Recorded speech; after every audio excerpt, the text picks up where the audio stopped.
akin sandali na lang. Akala ko naman ay sigurado na ako, handa kong tanggapin ang kanyang bigla na lang nagbago ang isip niya. Hindi ko akalain na ganun pala siya. Pinaasa niya lang ako, bitin na bitin ako.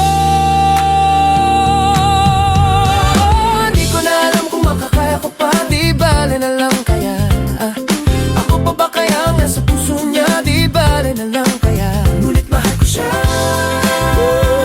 Di bale na lang, di bale na lang, di bale na lang, di bale na lang.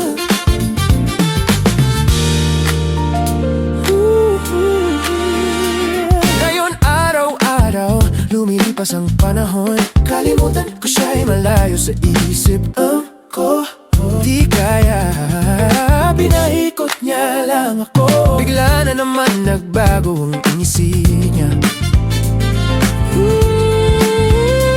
Pagkakataon ko na mapasagot ko siya.